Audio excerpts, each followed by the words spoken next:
एक दिवस गावाच्या स्वच्छतेसाठी या मोहिमेअंतर्गत चक्क फाटा ते वडणगे 3 किलोमीटर अंतर स्वच्छता मोहीममध्ये चक्क लोकनियुक्त सरपंच सौ संगीता शहाजी पाटील तर जिल्हा परिषद सदस्य, महात्मा गांधी तंटामुक्त समिती अध्यक्ष, उपाध्यक्ष, सचिव, गावातील सर्व देवस्थान स्थानिक सल्लागार, उपसमिती, शिवपार्वती मंदिर अध्यक्ष, उपाध्यक्ष, सचिव यांच्यासह शिवप्रतिष्ठानचे धारकरी, गावातील प्रतिष्ठित नागरिक, गावातील युवक, ग्रामस्थ, ग्रामपंचायत कर्मचारी यांच्यामार्फत ही मोहीम राबवण्यात आली।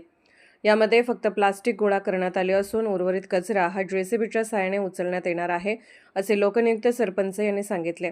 सध्या गावामध्ये कचरा संकलन करता घंटागाडी फिरत असून ग्रामस्थांनी कचरा इतरत्र न टाकता घंटागाडीमध्ये टाकावा असे आवाहन केले।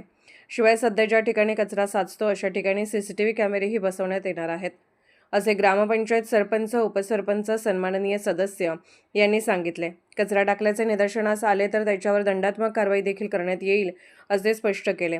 या स्वच्छता मोहिमेमध्ये उपसरपंच जयवंत कुंभार, सर्व सन्माननीय सदस्य, जिल्हा परिषद सदस्य इंद्रजित पाटील, बाजीराव पाटील, नाना, रोनित पाटील, ग्रामपंचायत सदस्य सतीश पाटील, रोहित पवार, सौ रुपाली जौंदाळ, सौ राधिका माने, श्रीमती सविता धनगर, तंटामुक्त अध्यक्ष सयाजी घोरपडे, सुभाष पाटील, आनंद शेलार, महालिंग लांडक, संजय माने, श्री बाळासाहेब चौगले, सलीम मुल्ला, विलास परेट, यशवंत नाईक, संदीप परेट, प्रमोद पवार, सचिन गुरव, अतुल नागरे, सुहास अस्वले यांच्यासह अनेक युवकांनी या स्वच्छता मोहिमेमध्ये आपला सहभाग नोंदवला।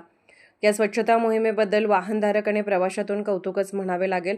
दरम्यान ही स्वच्छता मोहीम फाटा ते वडणगे असे 2 ते 2.5 किलोमीटर अंतर स्वच्छ केल्याचे पाहावयास मिळत आहे। ही अशी मोहीम महिन्यातून एकदा दोनदा राबवली तर गाव रोडला प्लास्टिक मुक्त होईल, असे काही वयोवृद्ध लोकांच्या मधून बोलले जाते। वडणगे प्रतिनिधी ज्योतिराम खोडके।